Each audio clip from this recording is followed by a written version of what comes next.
그 시체, 유리관에 시체를 놔뒀잖아요. 유리가 없어요. 또 창문이 없고 안에 들어가면은 그리고 다 근위병들이 지키고 있고 시체 크기가 요만해요. 쫄아서. 매년 그거를 유지 보수를 해야 돼가지고 어마어마한 돈을 몇 억 배를 써야 되는데 매년마다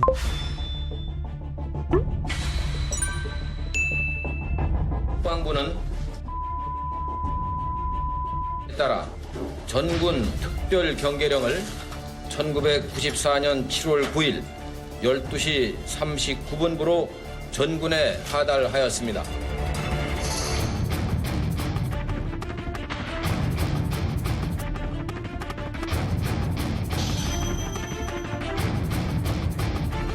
북한의 김일성 주석이 어제 새벽 2시에 사망했습니다. 새벽 2시에 사망했습니다. 사망 원인은 심근경색이며 김일성의 고난은 일단 아들 김정일이 대행할 것으로 전망됩니다. 어우, 저 지금도 기억나네요. 위대한 수령 김일성 동지께서 1994년 7월 8일 2시에 급병으로 서거하셨다는 것을 가장 비통한 심정으로 온 나라 전체 인민들에게 알린다.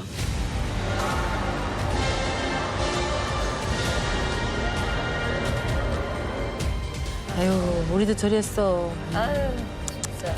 하늘이 천복을 하고. 그러지.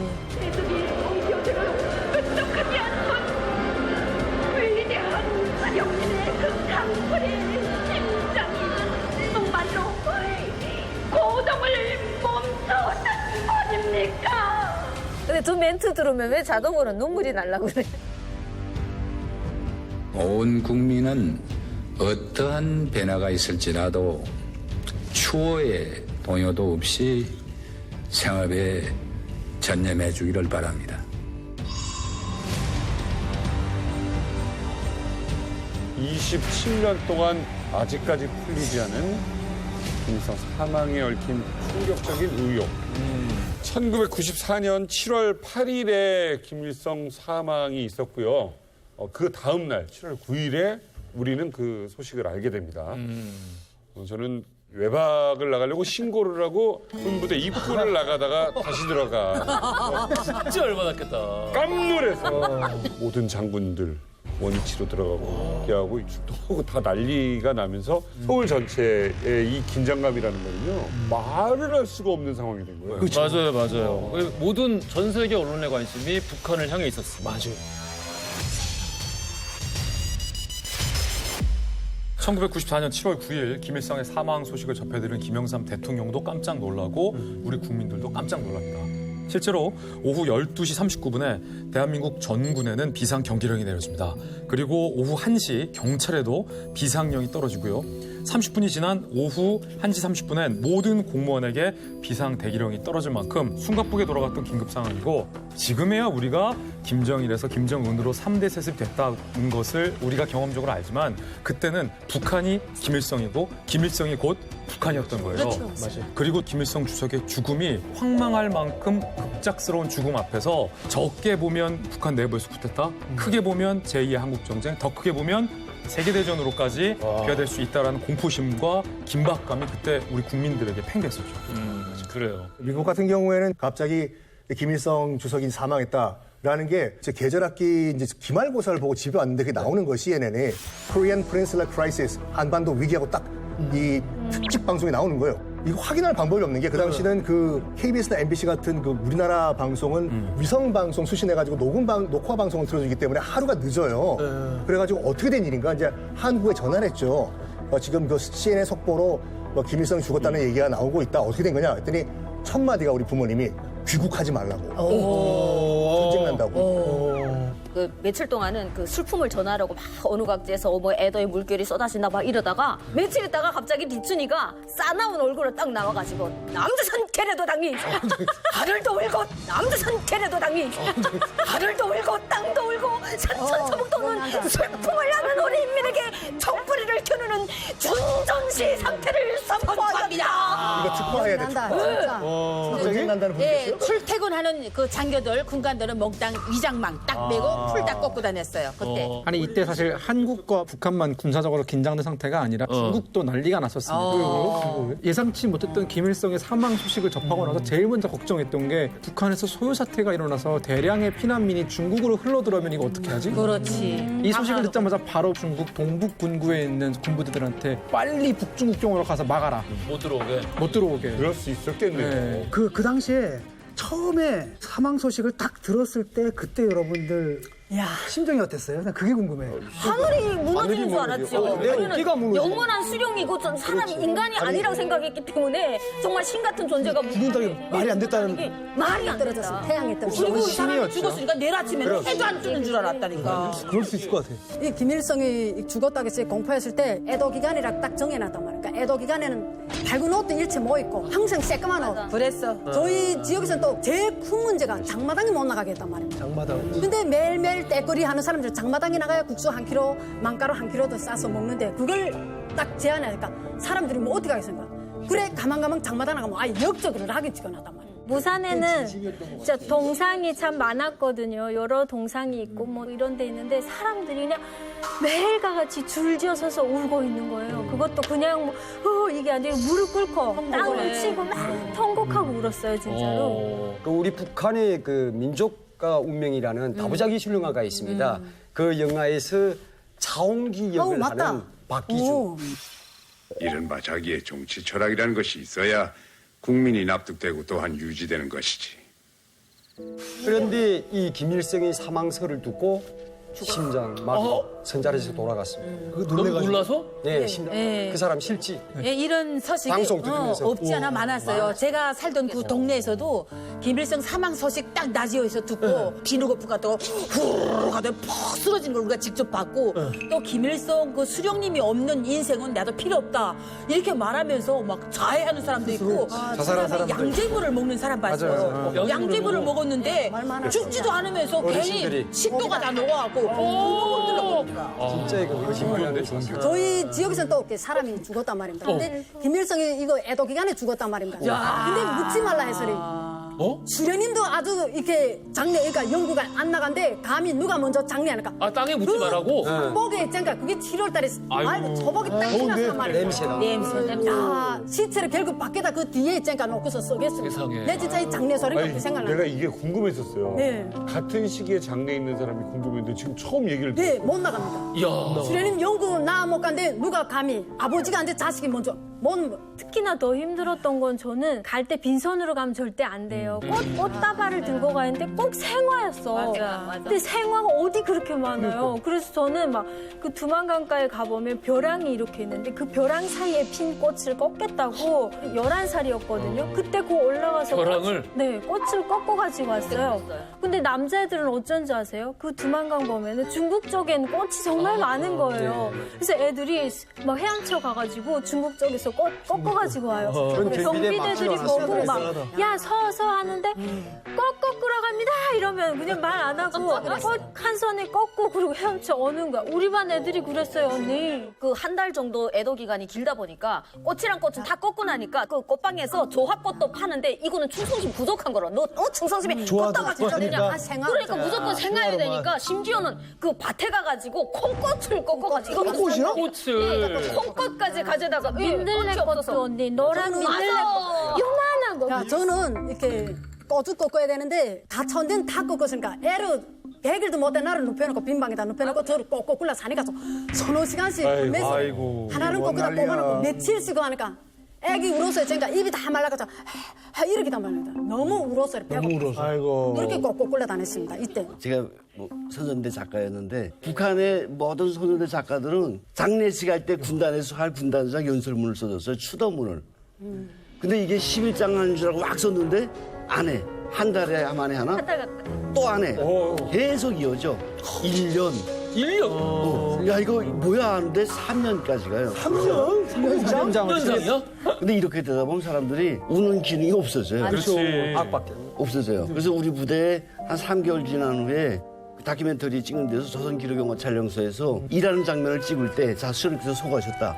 내가 마이크 들고 지금 방송사에서 위대한 수령 김일성 동지께서 수고하셨습니다. 자, 하는데 한 놈도 안 오네. 한 놈도 안 오네.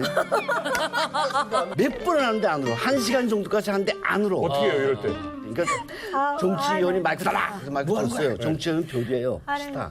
수령께서 소가하셨는데 눈물 한 방울도 안 흘리는 이 짐승 같은 옆에 한 10명이 이러고 있더라고. 10명이 짜는 방 100명으로 전파돼. 눈물을 100명. 군중심리. 군중심리. 우와! 우는 모습. 그거 보고 내가 감정도 이렇게 만들어지네. 그럼요. 감정이 이렇게 전염이 되는 거예요. 이렇게 꽃을 꺾어가지고 헌화를 하고 이렇게 무릎 꿇고 엎드려가지고 우는 시간을 줘요. 3분 정도.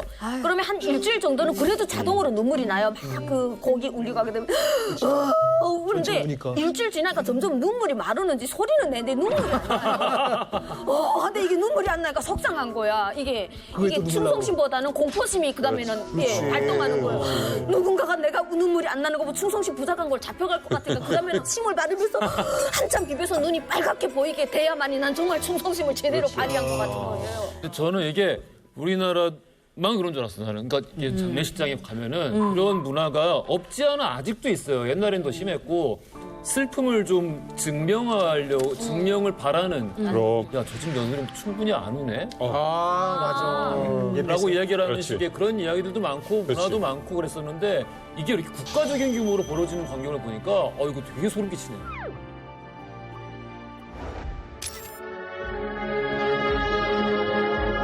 영구타는 수령님께 경례를 표하는 조선인민군 군기 성대와 육해 공군 의장대 앞을 지나갔습니다. 어머니 수령님을 존중이 않지한 영구차가 언제나 인민이 있었고 인민의 마음속엔 언제나 우리 수령님 계시였습니다.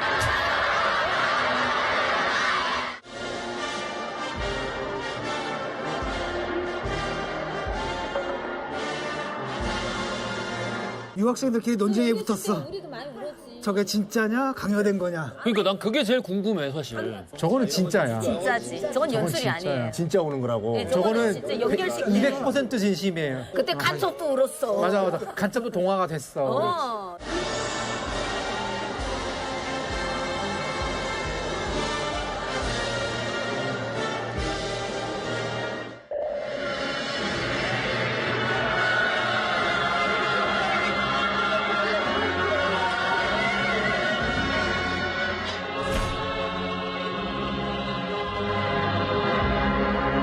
외교 대표들은 김일성 주석은 세계에서 가장 위대하고 탁월한 정치가이십니다. 세계는 전설적 위인을 잃었습니다. 김일성 주석의 서거는 전의를 위해 슬픔입니다라고 피력했습니다.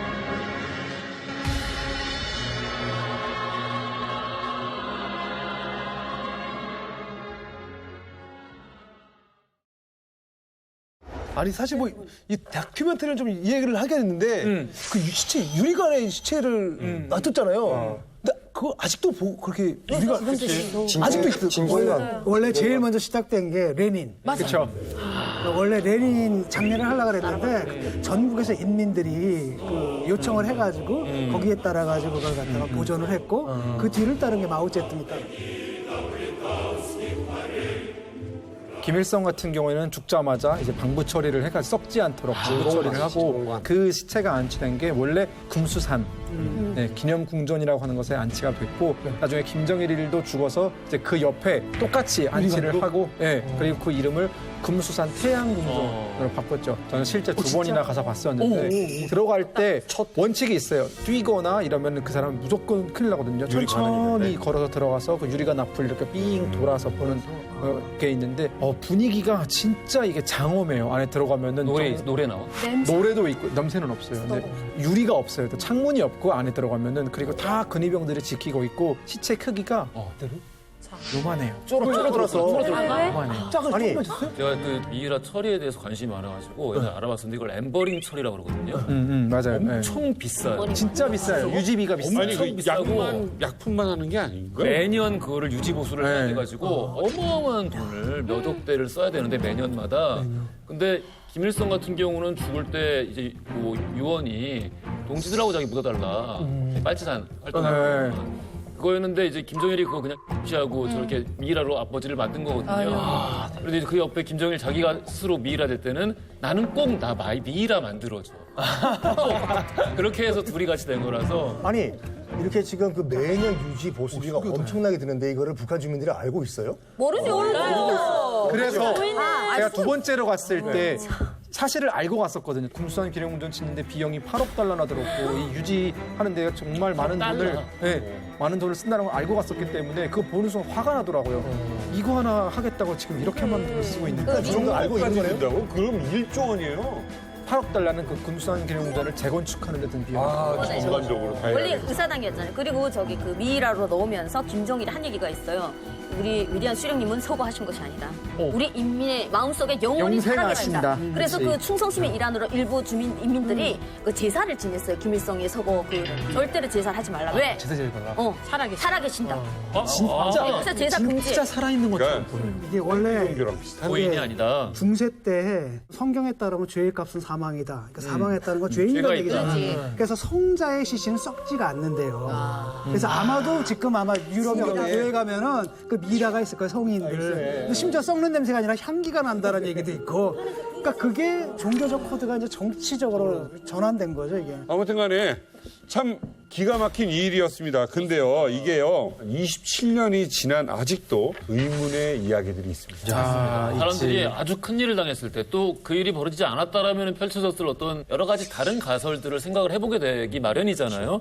이것도 이제 마찬가지인데 아무래도 가장 큰 거는 역사적인 첫 남북 정상회담을 딱 2주일 앞두고 갑자기 사망했기 때문일 텐데요. 김일성 사망과 관련해서 오늘의 시크릿 코드 지금 공개하겠습니다.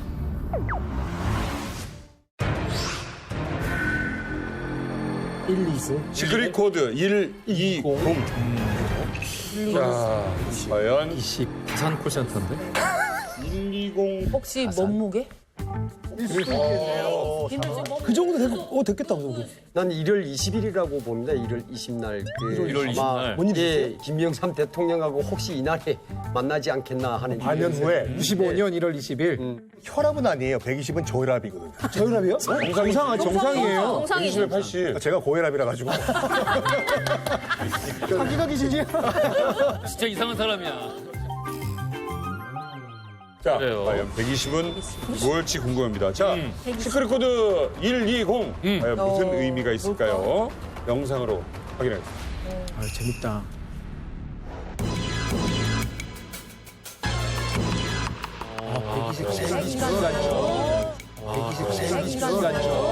이런 거 재밌지. 재밌어.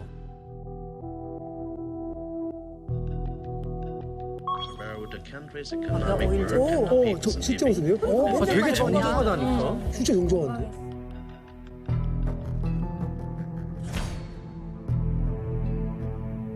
정정한데 진짜. 아파 보이진 않아요.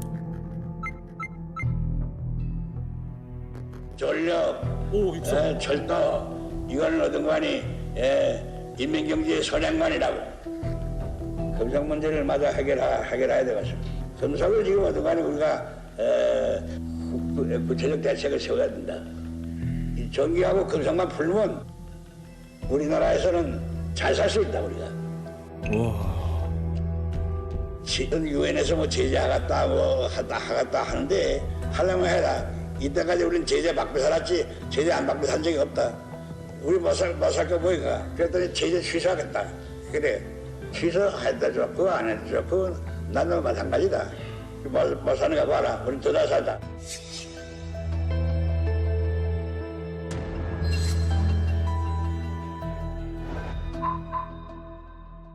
아니, 그러면 이게 120시간 전이잖아요. 네. 그러면 5일 전이라는 건데 어디서 뭐 하고 있는 거예요? 바로 저기가 멸향산 특각 김일성 별장이죠. 예. 거기에서 죽기 전까지 저렇게 업무에 일을 하고 있어요. 예. 근데 김일성이 왜 이 시점에 평양이 아니라 묘향산 별장에 있었느냐? 그건 바로 2주 뒤에 남북 정상회담이 예정이 되어 있었는데 그 장소가 바로 묘향산 별장이었습니다.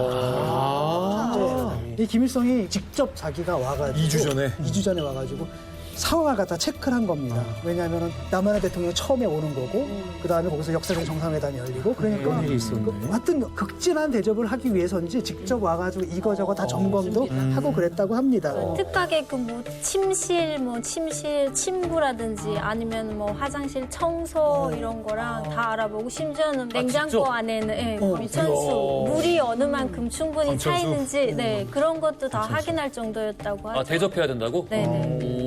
굉장히 기대가 컸던 거지 이제 의문이 드는 게 94년도 이때까지 남북 분위기가 정상회담을 운운할 정도로 훈훈한 상황이 전혀 아니었어요. 전혀 아니었다는 전혀 거죠. 최악이었어요. 남북 관계는 최악이었고 그때 무슨 일이 있었냐면 전쟁 난다 소리 하다했어요. 그래서 한국에 있었던 미국 대사가 전쟁 날 가능성이 있으니까 한국에 있는 미국 교민들 철수시키고 대피시켜야 된다. 이런 주장도 했었던 때고 왜냐하면 그때 무슨 일이 있었냐면 북한이 국제 원제를 끼고 IAEA를 탈퇴했습니다. 맞아요. 그러면서 핵무기를 개발하겠다고 아예 국제사회에 선언을 하고 나선 거죠. 그러니까 그때 당연히 남북 관계는 최악이었고 그 유명한 이 발언이 94년 그때 나옵니다. 뭔지 알 것 같아요.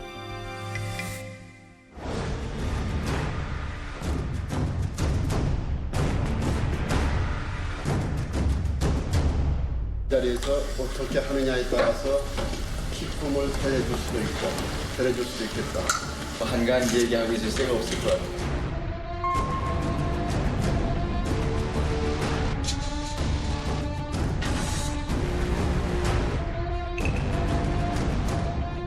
여기서 서울이 멀지 않습니다. 전쟁이 일어나면은 불바다가 되고 말아요. 아니 지금 성 선생도 아마 살아나기 어려울 게예요. 아니 다만 그걸 말이라고 합니까? 여기서 서울이 멀지 않습니다. 전쟁이 일어나면은 불바다가 되고 말아요. 아니 지금 성 선생도 아마 살아나기 어려울 게예요. 아니 다만 그걸 말이라고 합니까? 아니, 협박하네. 그냥 막말을 하네 그래 협상 자리에서. 아니 이에 대해서 그럼 우리가 가만히 있을 것 같아요? 글쎄 이렇게 여기에 대해서 아니 지금 얘기하자 심사숙고를 해야 된다. 전쟁 선언하는 겁니까?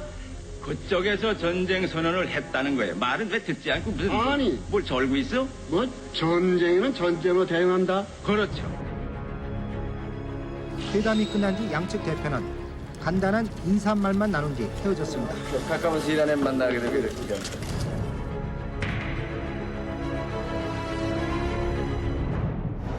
세게 했네. 저런 말을 대표라는 사람이 해도 되는 거야, 저게? 안 되지, 당연히. 말이 되는 거야, 저게. 남측 장군님이 그쪽도 무사하지 못할 것이라고. 근데 저런 발언은 오히려 저 사람이 승진할 수도 있어요. 남순 걔네들을 벌벌 떨게 만들었다. 저때 진짜 그 상황이 위험했던 게 뭐냐면은 어떤 상황이냐면은 클린턴 대통령이 이제 92년도에 당선됐을 때 딱 한마디 때문에 당선됐어요. It's the economy, stupid. 문제는 경제야. 문제는 경제야. 그래서 불경기 이것 때문에 당선이 됐지. 그렇죠. 외교와 국방에 대해서는 전혀 모르는 상태였어요. 그다음부터 약간 자격지심이 있었던 거지. 왜냐하면 바로 자기 전임자였던 아버지 부시 같은 경우에는 일단 걸프전으로 사담 후세인을 굴복시켰죠. 근데 자기 같은 경우에는 물론 경제 문제 때문에 당선은 됐지만 외교 국방에 대한 그 분야에선 전혀 업적이 없죠. 마침 저기서 지금 북한에서는 지금 NPT 탈퇴해버리고 뭐 핵무기를 개발하냐 마냐 할 그런 상황이니까 나도 아버지 부시가 사담 후세인을 굴복시킨 것처럼 북한을 굴복시킬 수 있겠다라고 해서 실질적으로 항공모함 2대를 동해안으로 보내가지고 또 외과적 수술적 폭격이라고 하는데 영변만 딱 폭격을 하려고 했어요. 도려내듯이. 그럼 솔직히 말해서 전쟁이에요. 그렇죠. 네. 그때 이제 그 김영삼 정권이 클린턴 바지가리를 잡고 절대 안 된다. 전쟁으로 왜냐하면 저 협박이 맞거든요. 만약에 그렇게 되면 저쪽이 보복으로 서울 하면 진짜 서울이 불바다가 되고 얼마나 많은 피해자가 생길 것이고 또 하나는 뭐냐 전쟁이 날 거니까 사재기가 일어나고 난리가 났었습니다. 그때 라면 사면이 5,400만 개. 5,400만 개요? 사흘 동안에. 또 하나는 뭐냐면 현금. 현금을 그 모으기 위해서 사람들이 예금 현금을 안 쓰고 그때부터 저 카드 사용이 상당히 보급된 모든 거를 안 갚을 일이 생길 수도 있으니까. 아마도 한국에서 카드 보급률이 늘어난다고 이 사건도 한몫하지 않았을까. 그러니까 그만큼 우리가 긴장하고 진짜 위기라는 거죠. 무서웠던 거예요. 그렇죠? 지금요, 이 위기를 한 번에 뒤집은 사건이 있었습니다. 바로 이 사진을 가져왔습니다.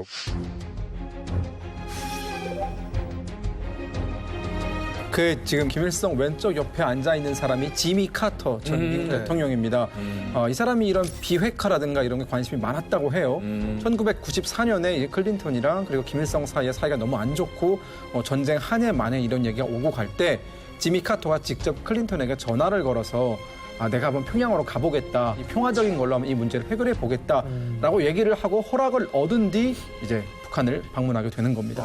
솔직히 말해가지고 이 김일성이 딱 지목을 했대요. 카터 오라고. 어떤 설이 있었냐면 첫 번째가 뭐냐면은 1978년도에 캠프 데이비드 정상회담이죠. 그러니까 이스라엘과 이집트가 거의 30년 동안 이제 분쟁을 이제 펼쳤는데 그렇죠. 이거를 해소시켜줬어요. 그 공로로 이제 노벨 평화상을 받았죠. 그래서 협상의 대가일 수도 있다.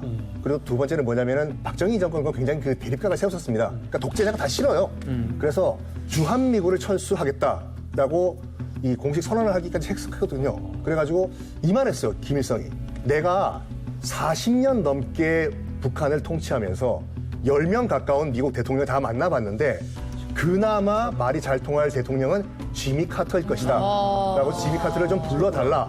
이렇게 말을 했다고 하죠. 네. 6.25 전쟁에도 카터가 참여를 했어요. 6.25 전쟁 때 그때 그 잠수함 또 해군으로 참전을 했다고 하죠. 해병 출신이에요. 해병 출신. 지미 카터 대통령은 그 전 대통령은 지금까지도 생존해 계시거든요. 일관된 공통적인 의견이 있어요. 지미 카터에 대해서는 첫 번째는 미국 최고의 전직 대통령이다. 두 번째는 애초에 처음부터 그냥 전직 대통령이었으면 얼마나 좋았을까. 명언이다, 명언. 그러니까 현직 때 워낙 좀 일을 못해서 인기가 없었어요. 경제가 근데, 폭망했잖아요. 예, 그때. 근데 이제 이후에 전직 대통령으로 활동한 게 좋은 일이 너무 많아요. 그러면 지미 카터 대통령이 결국에는 김일성이 이왕이면 지미 카터랑 하겠소라고 해서 했더라도 어찌됐든 지미 카터가 먼저 제의를 해서 그러면 성사가 된 거겠네요. 거기에 비하인드 스토리가 있는데 지미 카터 대통령이 평양에 가기 전에 먼저 들른 곳이 있습니다. 바로 대한민국의 수도 서울. 사실 그때 당시 남북 정상회담을 먼저 구상하고 제의한 쪽은 바로 대한민국 쪽이었습니다. 그래서 전해지기로는 김일성과 지미 카터가 대화를 하던 중에 대한민국의 김영삼 대통령이랑 한번 만나보겠는가 그 얘기를 듣고 지미 카터가 얘기를 하자 김일성 주석이 오케이 받아서 이제 성사됐다는 건데 그때 당시만 하더라도 남북의 정상이 같이 모여서 뭔가 담판을 한다는 그 생각은 어쩌면 이 담판으로 통일이 될 수도 있겠다. 통일이 될지도 모르겠다라는 엄청난 사건이 그 중재로 성사된 거죠. 통일될 거라고 막 그랬었잖아.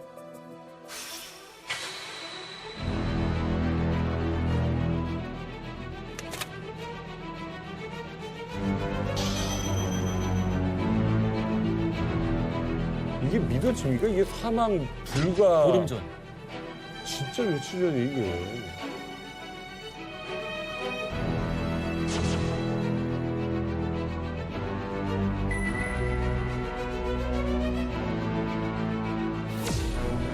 에너지틱한데 너무.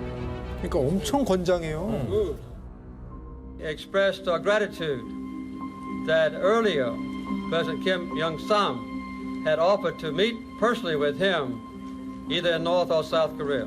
He would like to pursue this idea and wanted me to relay to President Kim Young-sam his hope that without further delay, this direct meeting between the two leaders could be arranged. There were other private messages that I have already relayed to President Kim Young-sam. 이제 장수하고 시간만 정하면 되는 것입니다. 언제 만나자, 어디서 만나자, 요것만 이제 합의를 보면 되는 겁니다.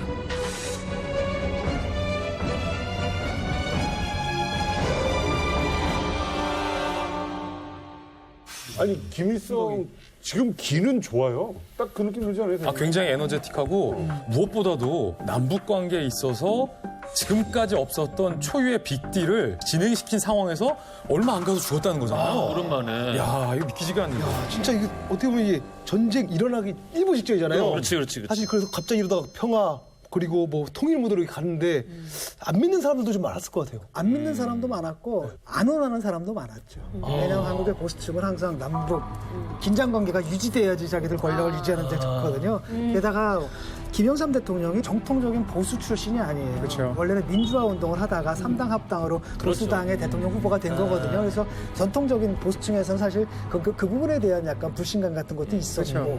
그리고 사실 뭐 통일에 대한 거는 아직은 꿈을 꾸기는 어려웠던 시절이었던 근데 기대감은 엄청나요. 기대감은 있었죠. 그때 당시에 이제 신문 보도를 제가 오늘 다 찾아봤어요, 녹화하기 전에. 근데 그때 어떤 보도가 있었냐면 남북 국면 전환의 분위기를 마련했다라는 게 조간신문들의 타이틀이었어요. 그러니까 어쩌면 뭐 한번 벌어지는 거 아니야? 그렇지. 그런 게 사회적 분위기가 좀 있었어요, 한자는.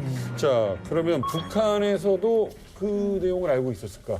그래서 북한에서도 이제 수령님께서 조국 통일을 위해서 남조선으로 가실 수 있다라는 이제 보도도 나왔었어요. 그래서 김일성이 저희는 남한으로 갈 수 있다. 네, 수령님이 남한으로 갈 수, 남조선 인민들을 뭐 구출하기 위해, 구하기 위해 이런 말도 많이 했었어요. 그래서 저희는 그냥 통일이 이렇게 갑자기 한순간에 뚝 떨어지는구나.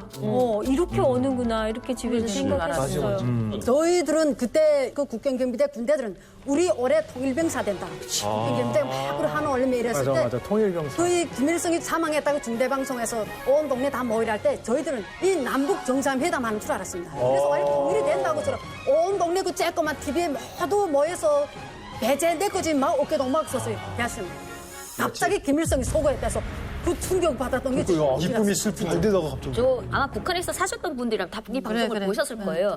그때 김영삼이 오고 난 다음에 바로 김일성이 남조선으로 가서 연설을 한다. 그래서 그 연설 그 내용문을 제가 가져왔습니다. 그러니까 지금 해주신다는 게 김일성이 남한에 가서 하기로 했던 연설문인 거죠? 맞습니다. 오케이. 그래서 지금은 리춘이 톤이 아니라 제가 김일성 톤으로 하고 있거든요. 재주가 많아. 김일성. 해줘요. 김일성. 서울 시민 여러분, 백두산에 김일성이 왔습니다.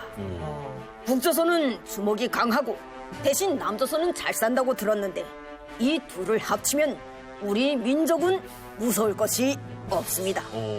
낮은 선보, 정진 황금의 삼각주를 왜 남들에게 주겠는가? 거저 남조선에 개방하겠습니다. 솔직히 저때 이제 김일성이 얼마나 들떠 있었는지 남북 정상회담에 대해서 그걸 남한에 개방한다고? 이런 말까지 했대요. 저도 이제 김일성 톤으로 내일 모레면 통일이야. 고센솔 같아. 고센솔 같아. 고센솔. 서울 시민들한테 연설 한마디면 통일이야. 내래 마음만 먹으면 대통령 자리도 넘겨주고 왔어. 그렇게 하게 되면 총살이지. 총살이 왜? 네. 김일성 흉내내면 안 돼요. 우리는 흉내내면 총살이야? 최대한 인자한 목소리로 우리는 역할을 해요. 절걸한 목소리로 하면은 총살이 수령 모독이죠. 아니 그럼 여러 번 죽네. 낮은 선봉하고 사실 그 청진, 이 북한의 이쪽이 다 지금 그 해외한테 개방되는데 이거를 대한민국 자본에 개방하겠다라는 생각을 했다라는 건 이거 최소 김일성이 남북 정상회담에 있어서는 정말로 진정성이 있었다, 진실이었다. 아니 근데 이해가 안 가는 게 뭐냐면은 이 50년 동안 북한을 통치했잖아요. 근데 갑자기 통일을 바라는 거예요. 그러니까 지금 김일성이 원래 목적이 뭔가를 우리가 좀 잠깐 살펴봐야 되는데 조카 통일이죠. 남조선 깔고 앉겠다. 조카 통일. 네, 근데 그 조카 통일은 쉽게 말하면 북한식 사회주의로 남한의 자본주의를 함락하겠다는 거니까 이런 김일성이 그 번심이 사실 깔려 있었다 여기에. 그런데 내용상으로는 뭐 어떤 거나 다 할 수 있겠죠. 근데 이게 조금 말을 좀 덧붙이자면은 북한은 그런 적화 통일을 관철하기 위해서 다양한 통일론을 내세워요. 무력으로 밀고 들어가는 방법도 있었고, 뭐 남한의 어떤 혁명 대중을 좀 이렇게 사상적으로 이렇게 뭐 계몽시켜서 뭐 들고 일어나게 하는 그런 방법도 있었고, 근데 이게 다 안 먹히니까 연방제로 가자. 네, 그러니까 한 국가 두 체제로 가자. 북한, 남한, 사회주의 체제, 자본주의 체제 다 가지고 가되 이 연방 정부로 유엔에 가입을 하자. 라는 식의 그런 통일론을 내세워요. 그리고 이거를 1987년에 처음 들고 나오면서 이 지미 카터 대통령한테 이걸 슬쩍 흘립니다. 그게 고려연방제 시작이죠. 그렇죠. 고려연방제 시작이 바로 이때부터 시작이고 80년대 초반부터 시작인데 본격화된 게 사실 이때고요. 이걸 이제 미국한테도 한번 슬쩍 물어보는데 미국도 뭐 괜찮은 것 같은데 이런 반응이 있으니까 이제 한국한테 이런 방식을 제안하기 시작하는 겁니다. 자, 남북은 물론 세계의 시선이 남북 평화에 집중된 이 순간 6.25 전쟁 발발 44년 만에 통일이라는 단어가 언급이 됐는데요. 남북한 통틀어서 유일하게 이 단어를 듣기 싫어하는 단 한 사람이 이 순간 있었습니다. 누구였을까요? 일단 뭐 권력을 뺏길 사람 아니겠습니까? 그치, 내놓기 싫은 사람. 내놓기 싫은 사람. 내가 1등을 해야 되는 김정일. 아들. 빙고. 그 하기와라 료라는 일본 기자가 쓴 김정일의 숨겨진 전쟁이라는 책이 있어요. 거기 보면은 이 모든 게 다 1989년도에 다 시작됐대요. 아시다시피 뭐 89년도는 그 차우체스쿠라고 해서 루마니아의 동독권의 김일성이라는 그 독재자가 있었는데 군중들에 의해서 뭐 실질적으로 처형을 당해요. 그걸 딱 이 두 부자가 보고 어떤 걸 결심을 했냐면 군사력밖에 믿을 게 없다. 일단은 차우체스쿠가 저렇게 처형당한 것은 자기가 믿을 만한 군대가 없었기 때문에 그렇다. 그래가지고 1990년도에 독자적인 기구로서 그러니까 국방위원회를 만들고 그다음에 93년도에 국방위원장으로 김정일이 이제 정식으로 올라가는데 여기서 이제 그 갈등이 생기는 거죠. 그러니까 김정일은 무조건 군사력 강화를 해야 된다. 그런데 갑자기 아버지란 사람이 나는 김영삼 대통령과 만나야 되고 지금 갔다 와가지고 우리는 난 통일을 해야 되겠다. 이러니까 그 당시 이제 김정일이 이제 무슨 얘기까지 했냐면은 통일을 얘기하는 것은 다 노망난 노인네들이다. 맞아요. 그런 말 했어요. 네. 아빠인데. 이러니까 그때부터 아버지와 아들 사이에 균열이 생겼다는 거 분석이 나오고 있어요. 그리고 어느 날은 그 김일성이 참석한 회의에서 경제 일꾼이 그 보고를 말씀드렸는데 수령님 이제는 공산주의로 가면 안 됩니다.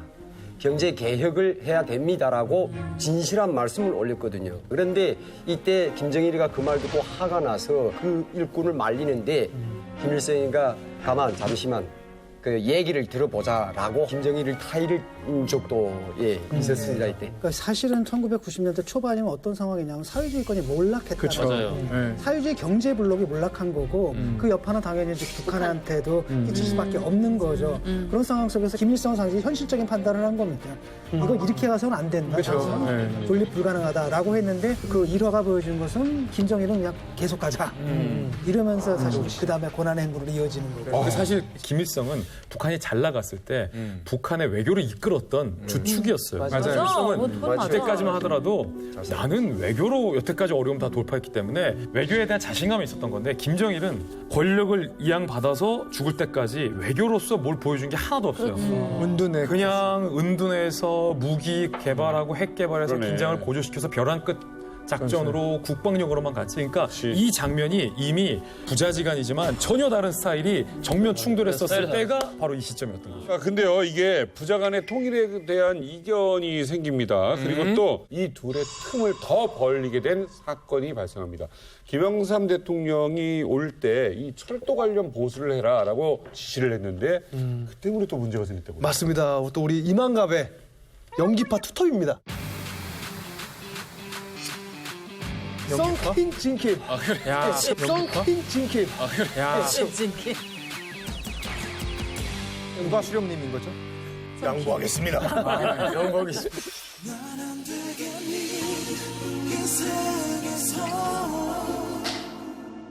어이 그 썬킴이.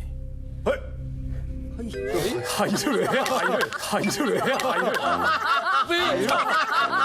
왜 북한의 철도상이 일본 사람이냐고! 아니, 인사했어요.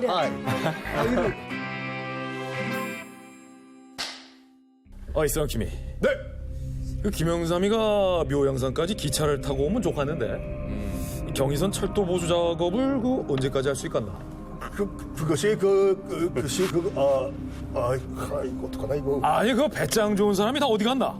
그래 그 썬킴이는 김영삼이가 오는 게 마음에 안 드는 기야? 아닙니다. 수령님이 지정해 주시는 그날까지 레루 남조선 말로 레일 철도를 얘기하지요. 놓지 못할 것 같습니다. 레루를 못 놓는다고? 레루를 못 놓는다고? 어허 이 조선에 김일성이가 말하는 대로 안 되는 일도 있는가? 날짜를 맞추자면 많은 인력이 필요한데 배급이 중단된 지 오래돼서 동원이 힘듭니다. 배급이 중단돼? 특히 배급이 중단됐습니다. 여기까지. 와. 네, 이게 진짜 심각한 얘기예요. 네, 이게 진짜 심각한 얘기예요. 방금 이 뭐 연기가 어느 정도 좀 약간 코믹함이 있어서 우리가 가볍게 볼 수 있는데 사실 이 대화의 내막을 들여다보면 살 떨리는 대화입니다, 이게. 왜냐하면 이 철도상 입장에서는 목숨을 걸어야 돼요. 내가 여기서 현실을 있는 그대로 얘기하면은 살아있는 권력인 김정일한테 죽일 가능성, 죽음을 당할 가능성이 너무나 컸거든요. 그 상황 속에서 이 철도상이 먹지 못해서 일을 나오지 못합니다. 라고 얘기를 했는데 김일성의 신조가 뭡니까? 이 밥에 고깃국을 배불리 먹이는 게 본인이 세운 이 국가에 대한 자부심인데 밥을 못 먹어? 이게 무슨 소리야? 지금까지 모든 간부들은 다 잘 산다. 인민경제가 괜찮다는 보고가 들어왔는데 이게 지금 무슨 소리야? 라고 이제 갑자기 이제 여기서 다그치기 시작합니다. 김일성이 충격을 받은 거예요. 김일성 주석이. 그리고 아들 김정일에 대해서 실망감과 분노, 복잡한 배신감 이런 것들이 막 폭발을 합니다. 그래서 이런 일화가 전해집니다. 띠띠띠띠. 주민들에게 고조 쌀을 주지 못한다는 게 사실이야.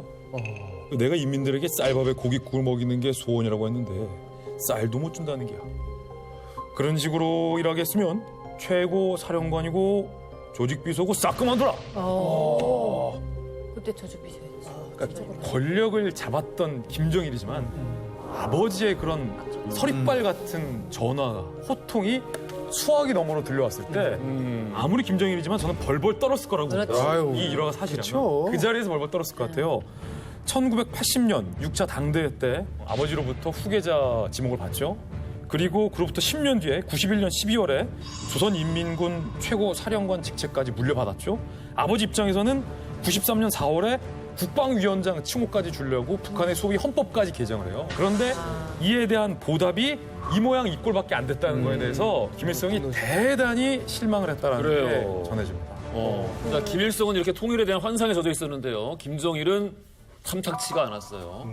김정일이 이렇게 삐딱하게 대응하는 이유는 우리가 지금까지 이야기 나눈 내용 이외에 한 가지가 더 있었습니다. 여기서 이 역사를 잘 알고 있는 역사 덕후 종민 씨에게 제가 질문하는 역사 질문이에요.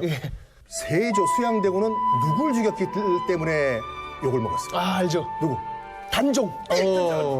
단종. 왜냐면 어렸는데. 그래? 네? 가장 삼촌이 그 참 난도가 있는 질문. 광해군은 누굴 죽였길래 욕을 먹었을까? 광해군이요? 광해군. 광해도 죽였어요? 피아노? 영창대군이죠. 삼익대군이 아니라. 그건이 아니라. 이게 무슨 말이냐면 이 권력자들은 자기의 권력에 도전할 만한 자리에 있는 사람을 용납을 못해요. 형제들. 김정일도 똑같은 케이스가 있었습니다. 뭐 아시다시피 그 자기 삼촌이죠. 김영주와의 권력 투쟁이었는데 김영주 같은 경우에는 자기 나름대로 정통 이 레닌 스탈린주의자였어요. 그래서 약간 김일성 형의 그 주체 사상을 이해를 못한다라고 김정일은 판단을 한 거예요. 그래가지고 이제 고자질을 한 거죠.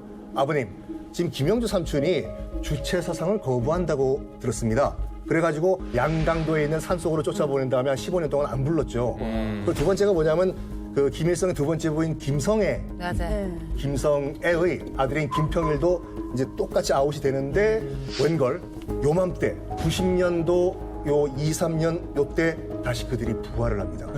김정일은 얼마나 불안했을까요? 근데 이게 그냥 나타난 정도가 아니라 아까 지미 카터랑 찍은 사진을 보면은 그 옆에 김일성을 보조하던 사람이 김평일입니다. 진짜요? 원래 그 자리에는 김정일이 있어야 되는 거예요. 그 자리에는 김정일이 있어야 되는 거예요. 아버지를 근데 갑자기 김일성 옆에서 이제 이건 이렇게 하고 저렇게 하고 이러는 보좌하는 역할을 하다 보니까 김정일 입장에서는 이게 다른 신호로 보일 수 있다는 거예요. 불안하다. 그게 뭐지? 갑자기 아버지를 보좌한다고? 근데 인물도 좋고 아버지를 딱 담았습니다. 태가 좋아, 태가. 그래 영어도 되게 잘합니다. 외교관을 해가지고. 김일성이 이제 후계자를 택한다고 할 때 김정일하고 김평일을 좋으라고 그러나요? 김평일은 왜 김평일이냐면 당시에 북한의 거의 최고의 권력을 가지고 있던 김성애라는 김평일의 어머니가 있었거든요. 그러니까 이 막강한 권력을 가진 평일이냐 아니면 지금 그때 당시 거의 전제가 없던 종일이냐. 그러다가 저희 김일성의 측근, 빨치산 측근들이 그래도 장자입니다. 그래도 김정일입니다 해서 된 거예요. 그 후에 김정일은 권력을 뭐 다 잡죠. 아시는 것처럼 90년대 저 지금 생각나는데 북한군 전체 국민들에게 손목시계 선물로 줬어요. 자기가 차고 사는 거라면 됐다고. 그리고 장교들 몽땅 다 119 승진시켰어요. 군대만큼은 꽉 내 거지. 그 조직 부장을 했지. 그러니까 김정일은 모든 권력을 가지고 있었음에도 김평일이가 내 눈에 나타난다? 아버지가 부른다? 불안하지. 완전 옳지 않죠. 자, 질문, 퀴즈. 그대에게만 드리는 씨가 너무 많은데요. 오늘 뭔가 네 시험의 장이야. 그리고 사람들이 너한테 말을 걸 때는 갑자기 자! 뭔가 시켜. 퀴즈입니다. 김일성 동생 이름은? 김일성의 동생 이름은? 좀 전에 나도 나왔잖아요. 모르겠다. 이성. 이성 맞죠? 나다. 김성 말도 맞습니다. 이게요. 사실은 이거 잘 모릅니다. 이게 김일성의 동생은 누구? 김영주입니다. 한 명은 죽었죠? 김영주 어떤 인물이에요? 김영주 할 때는 김일성의 번명을 알면 이제 이해하기가 쉬울 거예요. 김일성의 번명은 김성주입니다. 맞아요. 네. 맞습니다. 주자 돌림. 성주 마디, 철주 둘째, 셋째, 용주 이렇게 해서 철주는 죽었대요. 빨치산 때. 잠깐 김영주 아직 살아있지 않나? 예, 김영주는 살아있어요. 101살. 지금도 살아요. 살아있어. 오래 산다. 김일성의 동생이니까 뭐 못할 게 없죠. 사실은 조직부에 들어가 조직부 지도원, 과장, 부장, 조직 부장이 돼버리죠. 그리고 부주석이 되고 명실공히 그때 당시는 김일성 다음에 동생 김영주. 그러다가 이 사람이 72년대에 사라지는데 여러 가지 소리 있어요. 황장엽 선생 같은 경우에는 김정일이를 적국 내세운 후견인이나 같은데 쫓겼다 뭐 이런 말도 있고 아니면 김정일 후견인들이 여럿 있는데 김명주가 재구실 못해서 밀렸다. 그러면서 지방으로 보냈더라라는 말이 있는데 그때부터 쏙 지나서 이제 다시 나타난 거예요. 하필 몇 대. 야, 상황을 보면은 김일성이 김정일한테 국정을 지금 잘못해가지고 문제가 있는 거 아니냐라고 하면서 지금 친정 체제로 올라가면서 한편으로는 동생을 부르고 또 다른 아들이 평일이를 딱 데리고 나오고 자기가 직접 카터를 만나서 그다음에 김영삼도 만나고 이상하다고 나오니까 거기에 결정타가 등장을 해요. 그 한 전직 CIA 비밀 요원의 증언에 따르면은 그 지미 카터와 그 김일성이 만났을 때 지미 카터한테 이런 말을 했다고 합니다. 김일성이 만약에 이 남북 정상회담이 잘 성공되면 내가 다시 실질적인 권력 전면에 등장을 해가지고 10년 동안 더 나라를 다스리겠다. 이거를 김정일이가 도청을 한 거예요. 도청을 한 거예요. 할 수 있다고 봐요. 당연히. 들었던 김정일은 얼마나 충격이었을까. 야. 정상회담을 사이에 두고 벌어진 아버지와 아들의 신경전. 2주 후에 남북 정상회담은 무사히 일어났을까요? 하지만 우리가 알고 있다시피 남북 평화의 메시지 대신에 결국 들려온 소식은 충격적이게도 김일성의 사망 소식이었습니다. 남북 역사상 최초로 일어날 정상회담을 단 18일 앞둔 밤 고요했던 묘향산 별장이 순식간에 아수라장이 됩니다. 북한의 중심, 최고 지도자 김일성이 갑작스런 심장 발작으로 쓰러졌기 때문. 갑자기 심장? 연락을 받고 평양에서 의료진을 태운 헬기가 묘향산을 향해 급히 출발하는데요. 그러나 하필 그날은 거센 폭우가 쏟아지던 날. 캄캄한 밤에 비바람까지 시야 확보가 어려운 탓에 헬기는 묘향산 정상에 부딪히고 맙니다. 심지어 추락했어? 북한의 운명을 쥔 김일성의 생사가 달린 급박한 상황. 평양에선 급히 두 번째 헬기를 띄우는데요. 우여곡절 끝에 김일성을 평양으로 이송하지만 시간이 많이 지체된 상황. 7월 8일 새벽 2시 헬기가 병원에 도착했을 때 이미 그의 심장은 멎어 있었습니다.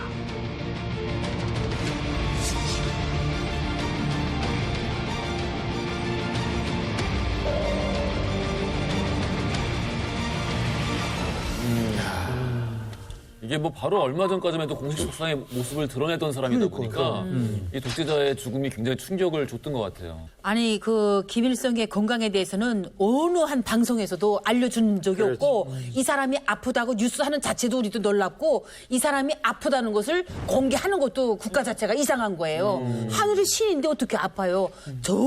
우리는 아무것도 몰랐어요, 진짜. 근데 저희 건강설에 대해서는 이자 우리 순실 누나가 말씀하신 것처럼 없지만은 이게 발치산 때 저 고생을 해서 이게 목 뒤에 혹이 있다는 것은 저는 알았습니다. 다들 그렇게 들었죠. 예, 혹이 있다는 걸 알았고 기록영화람 나올 때 보면 얼굴에 이게 주근깨 하고 잠이 있습니다. 잠이. 잠이 뭐예요?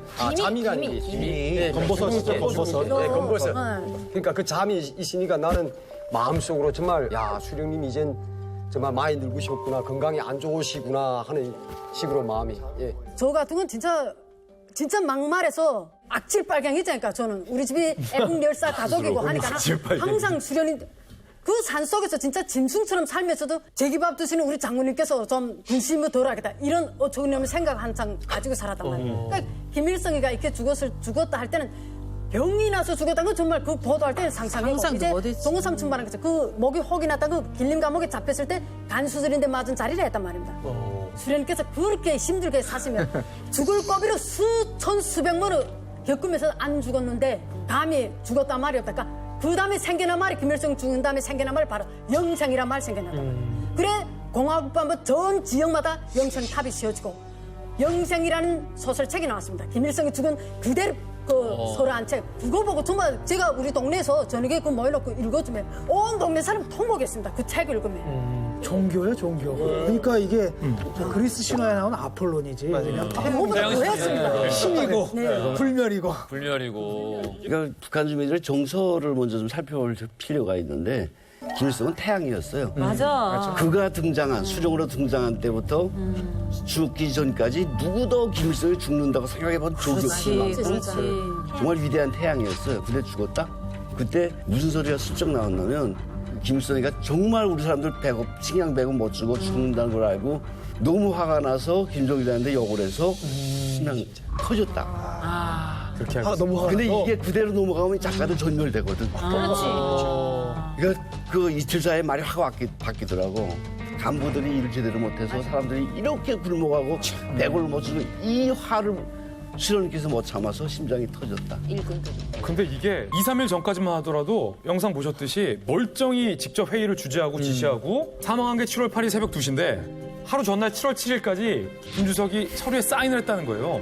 북측 판문점에 있죠. 예. 기석으로 맞아요. 친필 사인까지 전시돼 있다고 하는데 네, 있습니다. 사망하기 하루까지 왕성하게 일을 했고 남북 정상회담을 2주 앞두고 새벽 2시에 심장마비로 사망을 했다. 그런데 그간에 있었던 일이라고는 아들과의 마찰 그리고 거기로부터 오는 묘한 긴장감. 사실은 이것밖에 없었어요. 큰 일은. 정황이 있는 거지. 정황이 있어 지금. 너무 뭔가 좀 석연치 않은데 여기에 뭐 하나를 더 던지고 싶은데 저는. 자, 김종민 씨. 예.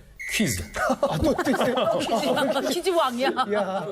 앞에 제가 그 내레이션 한 영상 봤잖아요. 네. 거기서 뭔가 이상한 것 느끼셨죠? 그럴 줄 알고 유심히 봤지요. 예. 헬리콥터가 추락해서 늦어진 거예요. 늦어져서 늦게 오다 보니까 이렇게 해체를 못한 거죠. 그렇지. 예. 시간적으로. 근데 저는 여기서 더 예리한 거는 예. 그 옆에 의사가 한 명도 없다는 게 냉철하다. 주치의가 없어. 주치의가 없고 그냥 혼자 계속 혼자 아니 어디 가도 다 따라가는데.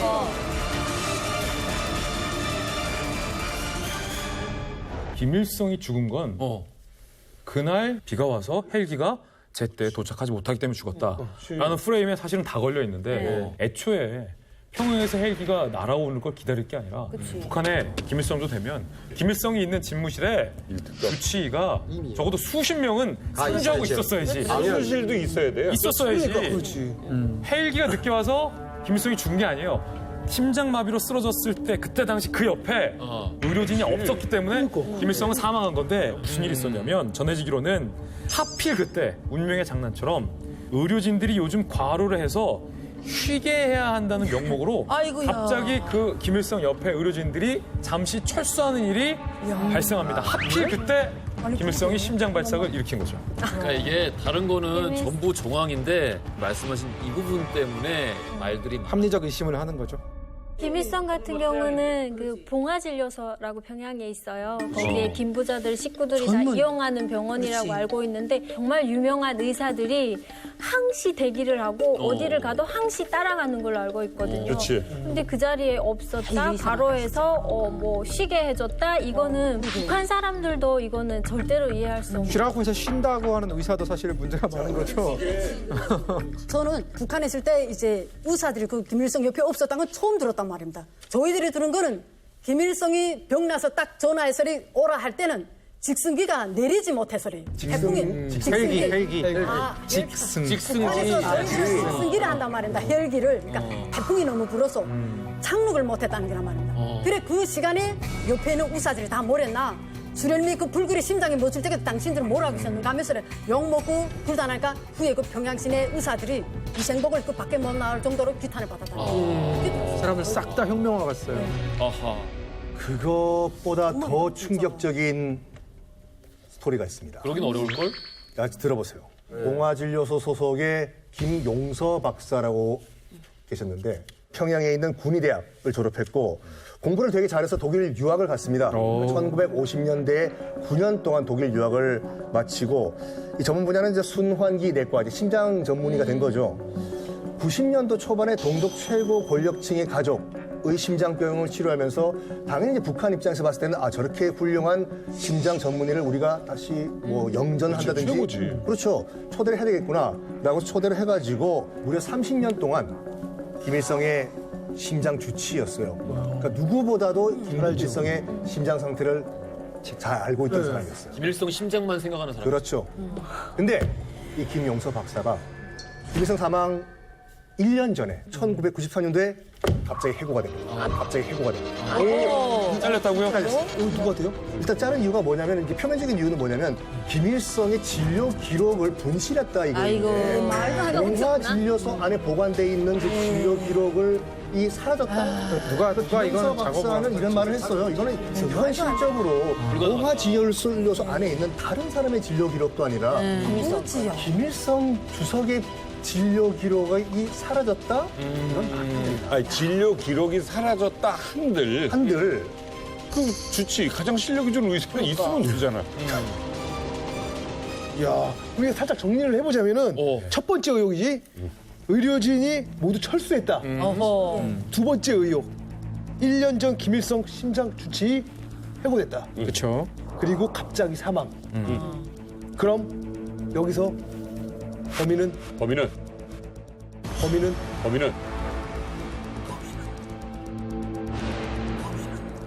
의사가 잘려서 김일성을 복수할. 지금 여기서 의사가 복수하려고 다음 주 일요일 밤 11시 여기서 끝내지 마. 해고당한 것에 대한 수수께끼는 모두 풀렸다. 범인은 이 안에 있어. 그러니까 의사가 진료 기록이 없어져서 살리는 바람에 화가 나서 다시 30년을 했는데 거기다 심어놨던 거다. 그렇죠. 원한에 의한 살인. 원한에.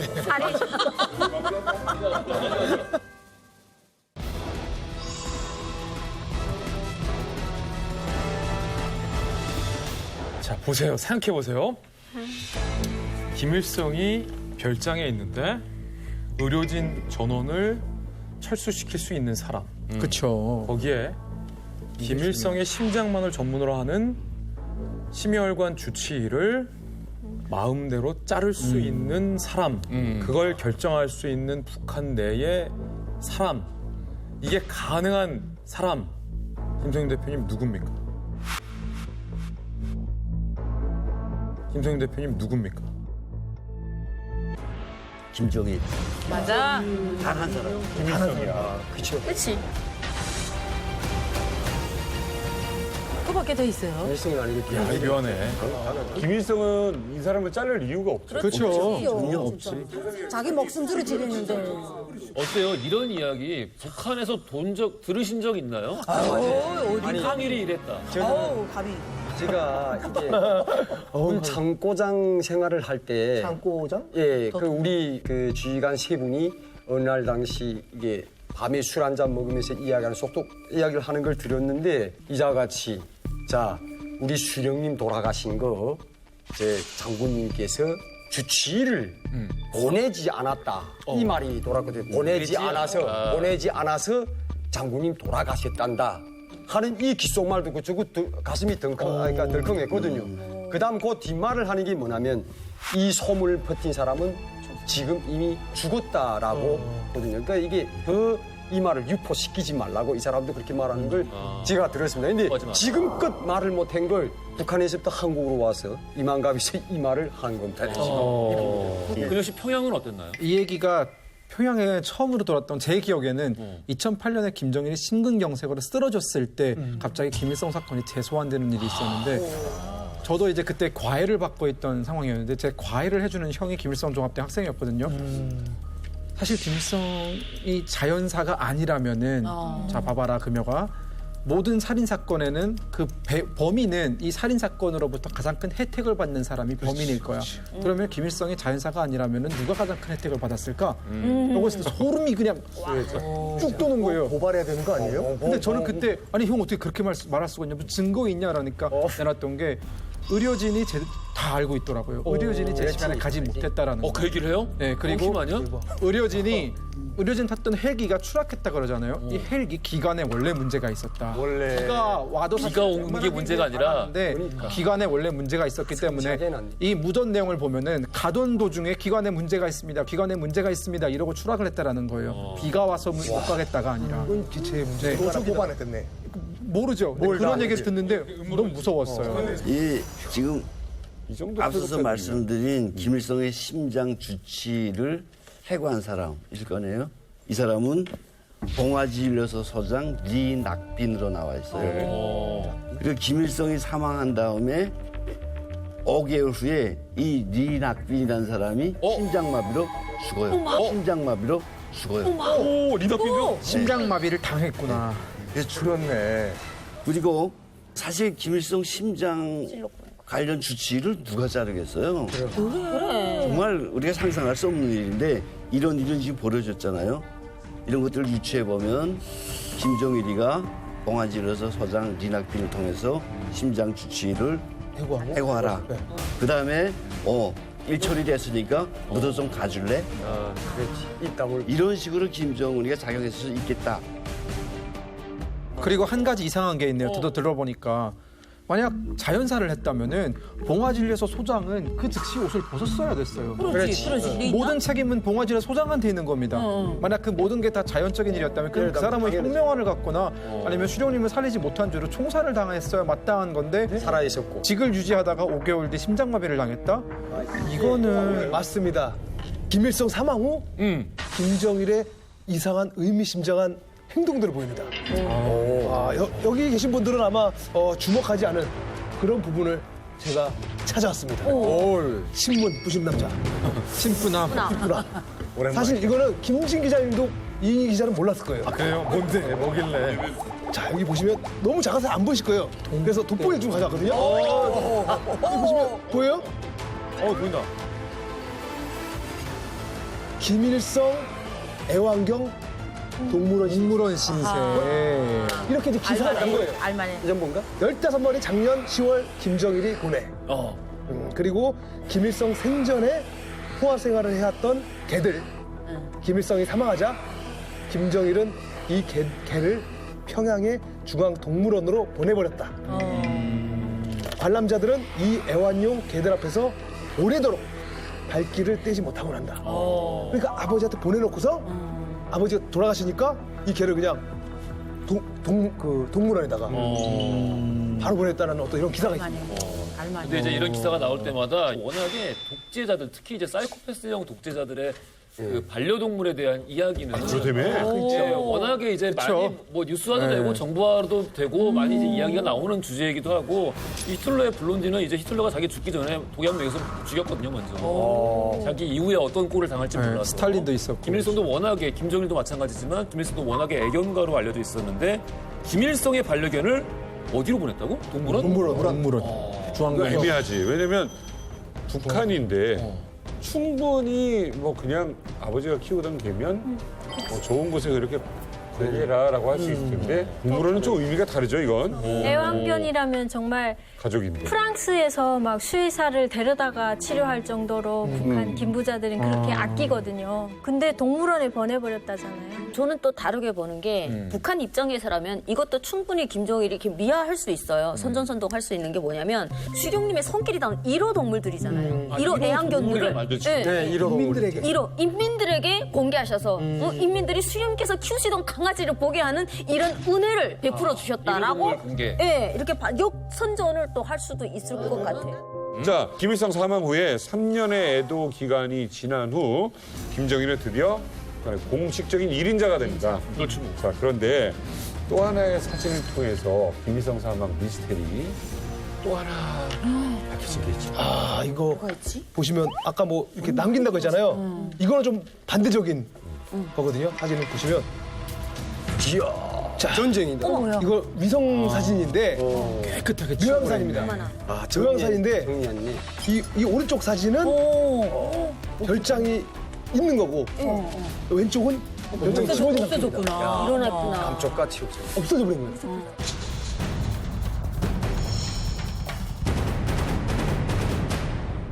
이게 사실은 이 묘양산 별장이라는 게 북한이 워낙 철저하게 비밀로 붙였기 때문에 우리가 구체적인 영상이나 뭐 설계도나 위치나 이런 걸 특정할 수는 없어요. 그런데 다만 우리가 이 같은 위성 사진을 통해서 이게 아마 묘양산 별장 자리일 것이다라고 우리가 해석을 할 수 있는 건데 이게 2004년에 찍힌 위성 사진에는 아마 이게 묘양산 별장 시설일 것이다라고 우리가 해석을 했어요. 왜냐하면 앞에 보시면 지금 여기 앞에 이제 묘양산 별장으로 추정되는 건물의 이제 정문인 거예요. 굉장히 지금 화려하게 담벼락과 정문으로 올라오는 어떤 출입 시설도 보이고 굉장히 지금 일종의 팰리스 궁처럼 지어놨잖아요. 그래서 묘양산 인근에 궁처럼 지어놓은 시설은 묘양산 특각 별장밖에 없을 것이다라는 합리적인 추정인 건데 저 사진. 이 사진이 2013년도에 찍힌 위성 사진인데 아무것도 없네. 보시면 아무것도 없어요. 풀 하나 자라지 않고 싹 밀어버렸다. 그러니까 여기서 묘한 거죠. 안 그래도 혹시 김정일이 어떻게 한 거 아니야? 하는 게 북한 안팎에서 제기되고 있었던 터인데 김일성이 죽었던 마지막 장소. 어떻게 보면 만약에 이게 자연사가 아니라면 일종의 사건이 일어났던 현장, 일종의 만약의 가능성이 범행이라면 범행 현장이 아예 통째로 없어진 거죠. 소각들이만큼 사라졌다는 것이 좀 묘하다라는 그러니까 얘기도 나오는 거죠. 불쾌한 곳, 증거 인멸이 되었으면 좋겠는 곳, 내 기억에서 지우고 싶은 곳. 지우고 싶은 곳. 사실은요, 그냥 내가 쓰면 돼요. 그렇지. 아버지 추억하면서. 수령님이 돌아가신 곳이잖아요. 그러죠. 성지. 묘양산은 북한 사람들은 다 인정하는 그 명산 중에 명산이에요. 북한의 5대 명산이라고 하는 명산 중에 그 하나고 그리고 그 묘양산에는 뭐 저도 가봤지만 정말 아름답습니다. 아름다운 폭포도 있고 계곡도 있고 그리고 이 묘양산을 김일성이 당시 생전에 엄청 좋아해가지고 뭐 한 번 갈 때 거의 1년 혹은 반년 이렇게 오래 머물다가 올 정도로 묘양산을 사랑했다고 해요. 그럼 이걸 없앨 이유가 없다는 거잖아요. 그렇기 때문에 이게 김일성이 죽은 장소뿐만이 아니라 여기 김일성의 정말 많은 그런 손때가 묻은 곳이기 때문에 북한 입장에서는 보존을 해야 되는 거예요. 그렇지. 그러다 보니까 이게 사라지니까 이 북한을 연구하는 학자들은 아니 뭐 있는 거 아니냐 이거 굳이 이걸 없앨 동기가 뭐가 있느냐 그러면 이렇게 생각을 하는 김일성은 거예요. 분명 여기에 묘양산에서 여기 특각 안에만 있은 게 아니라 폭포도 가서 손을 씻었을 텐데. 그렇죠. 그 김일성이 생전에 그 외국 정상들의 본인한테 보내는 선물들을 보관하는 장소를 굳이 어디다 뒀습니까? 묘양산에 뒀어요. 그만큼 묘양산을 좋아하는 겁니다.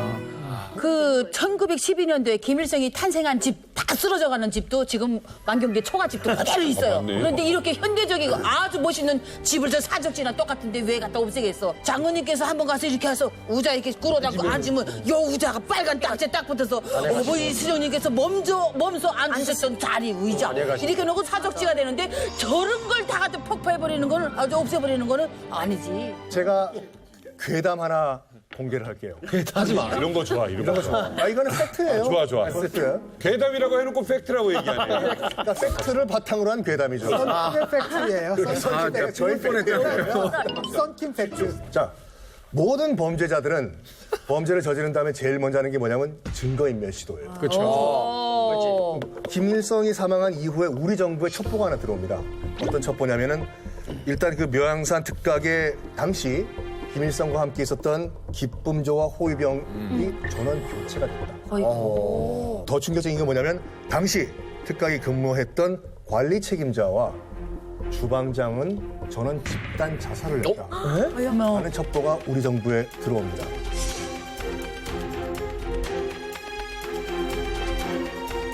그때 한참 그 특각에서 김정일과 김일성 간의 전화, 육성 싸움을 다 들었을 거 아니에요. 그래서 이것이 과연 정말 집단 자살인지 아니면 집단 타살인지 아무도 모릅니다. 자, 남북 정상회담을 2주 앞두고 돌연 사망한 김일성 그리고 죽음의 중심에 김정일이 개입이 될 수 있다라는 이야기, 의혹과 이야기들이 난무를 하고 있는데 진실은 아무도 모르죠. 어때요? 여기 있는 분들은 어떻게들 생각하시나요? 저 같은 경우에는 그 아까 말씀드렸던 김정일의 그 숨겨진 전쟁이라는 책을 보면 이렇게 결론이 나와 있어요. 그러니까 그것도 추론이에요. 합리적인 추론인데 김일성은 7월 7일에 죽을 수밖에 없는 운명이었다. 라고 나와 있어요. 왜냐하면 그 책의 그 논점은 주장하는 바는 뭐냐면 이 두 부자 간의 김일성과 김정일 간의 마지막 대결의 그 포인트는 뭐냐면 경수로와 화력발전소였대요. 왜냐하면 김정일 같은 경우에는 무조건 경수로를 밀어붙였대요. 왜냐하면 그래야지 10년 이상 벌고 그 사이에 핵개박을 몰래 할 수 있었기 때문에. 근데 그 소리를 듣고 아버지 김일성은 뭐라고 했냐면 무슨 소리냐고 지금 우리가 10년이 어디냐. 지금 당장 전기가 없어가지고 비료를 생산 못하는데 당장 화력발전으로 바꿔라. 지금 당장 내년부터 우리가 비료를 생산해야 된다. 그래서 그러니까 지금 이제 경수로의 분위기가 이제 흘러가고 있는 상황에서 7월 6일에 김일성이 지금 그 경수로를 추진하는 것을 화력발전으로 바꾸게 나는 명령을 내리겠다라는 것을 김정일이 도청을 했대요. 그리고 이제 그 제네바 협상을 위해 가지고 그 강석주 제1부부장이죠. 벌써 지금 제네바를 떠난 상태인데 7월 7일에 도착을 하고 7월 8일에 미국 측과 회담을 할 그런 날짜가 잡혀 있었던 거예요. 그럼 7월 8일에 경수로가 결정이 되는 날이에요. 7월 8일에. 근데 이 강석주 부부장, 1부부장이 7월 7일에 제네바에 도착했어요. 7월 7일에 김일성이 전화해가지고 너희들이 추진하고 있는 경수로 지금 포기하고 화력발전으로 변경한다. 이거 하면은 김정일의 그 모든 계획이 다 틀어지는 거예요. 그래서 이거 모든 걸 종합해봤을 때 그 기자의 합리적 추론은 이거였거든요. 김일성은 7월 7일, 그러니까 제네바 이 합의가 되기 직전 전에 죽어야 될 운명이었다. 김정일을 위해서. 교수님 어떻게 아니 너무들 그쪽으로 가가지고 제가 이게 혹시 분위기 깨부되는 아니, 나오게 좀 해주세요. 아니라고만 해봐. 그런 분위기거든요. 내가 보기에는 이거 좀 깨야 돼. 깨줘야 돼요, 맞아요. 그거 갖다 독일말로 슈필페어더브라 가지고 분위기 깨는 놈, 놀이 분위기 망치는 놈이라 그러는데 그동안 깼어요, 그동안. 가지고 눈치 보고 있는 거예요. 오늘 있는데 우리 사람들 너무 많아. 하나 깨주시죠. 그러니까 지금 여러분들이 막 늘어놓는 게 그 음모론의 전형적인 특성들이거든요. 네. 아, 그래요? 음모론의 전형적인 특성이고 물론 그런 가능성이 전혀 없는 건 아닌데 그렇게 개연성이 큰 건 아니다. 왜냐하면 생각해보세요. 뭐 1년 전에 주치의를 갈아치우거나 그다음에 의료진을 다 물리거나 헬기에 뭐 기관 고장을 일으키거나 이런 거 다 필요 없거든. 그냥 죽이려면은 간단히 약 하나로 심장마비 일으킬 수가 있거든요. 놔두면 돼, 한 10분만 알아서. 그러면 되는 건데 이렇게 복잡한 세팅들이 필요 없다라는 생각이 들고요. 그다음에 또 어차피 82세예요. 82세고 고령이고 가만히 있으면 어차피 자기가 모든 권력 다 물려받았고 가만히 있으면 후계자는 따놓은 당상인데 김일성의 남북 정상회담을 반대했다. 근데 뭐 그러는 본인은 뭐라고 하겠습니까? 했잖아요.